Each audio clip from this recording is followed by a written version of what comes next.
Le gouvernement de la République s'en va en guerre contre les constructions anarchiques dans les différents sites sur toute l'étendue du territoire congolais. La concrétisation de cette vision transversale à très haute portée sociale a permis à 3 membres du gouvernement ayant en leur compétence et attribution la terre, le ministre des Affaires foncières, Maître Lumea Doumalegui, urbanisme et habitat, Joseph Kokonyangi et aménagement du territoire, Félix Kabange-Numbi, de pouvoir effectuer une visite d'inspection. Non.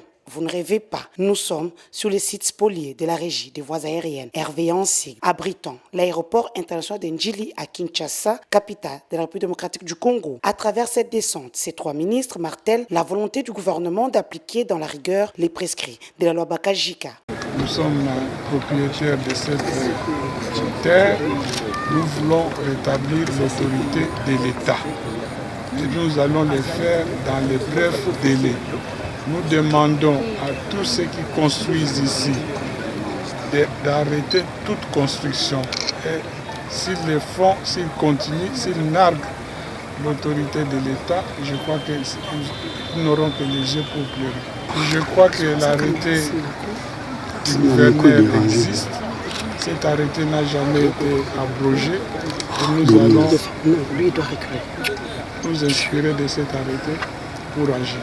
L'État congolais est au-dessus de la Cour suprême de justice. Le ministre se concerte et prend la décision de sécuriser ce patrimoine et bien de l'État. Nous sommes dans la continuité de l'État. C'est peut-être le moment qui s'offre aujourd'hui.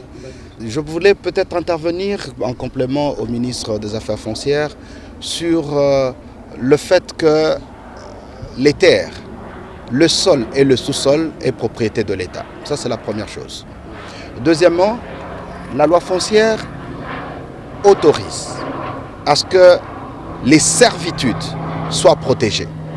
Lorsque vous avez des installations aéroportuaires, lorsque vous avez des installations de la Régie des eaux, lorsque vous avez des installations de la Société nationale d'électricité, ainsi que d'autres institutions, il y a une servitude nationalement ou internationalement reconnue.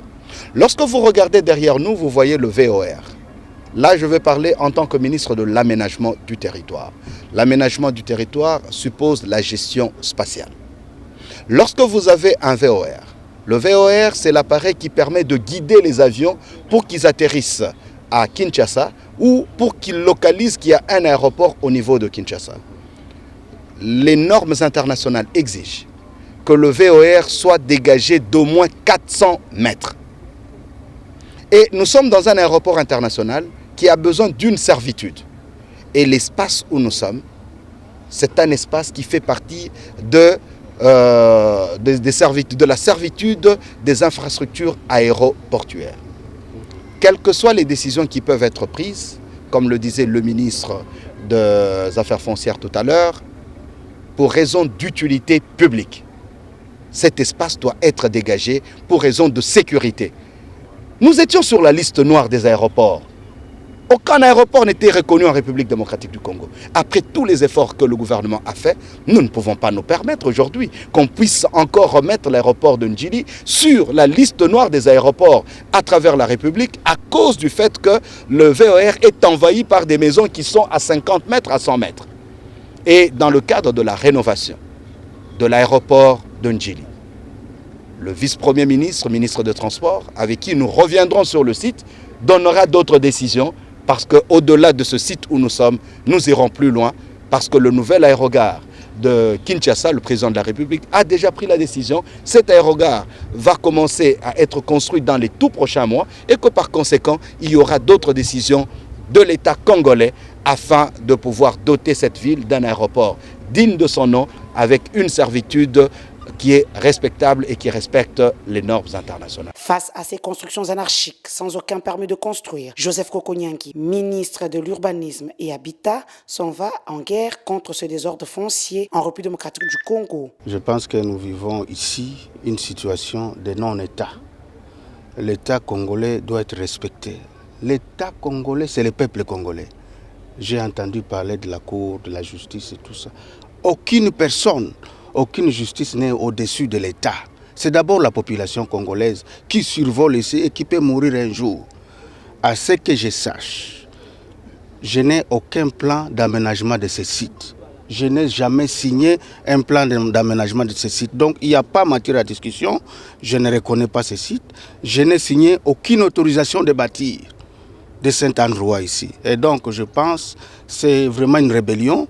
Et avec mes collègues ici, nous allons prendre des décisions pour remettre l'État dans ses droits. C'est une catastrophe que nous vivons maintenant ici et que nous devons arrêter en toute urgence. J'attends la décision du ministre des Affaires foncières rapportant l'arrêté, les soi-disant arrêtés affectant ces trucs à une femme ou à quoi. Et après, je vais affecter ces terrains au domaine privé de l'État et c'est aussi ça la justice et c'est ça l'urbanisme. L'ADG de la RVA, Abdallah Bilingue, qui constate ces constructions anarchiques qui continuent sans être inquiétées, s'est exprimé en ces termes. Je crois que nous sommes descendus aujourd'hui sur le site aéroportuaire d'Ndjili pour constater avec amertume l'ampleur des constructions anarchiques sur ce site stratégique.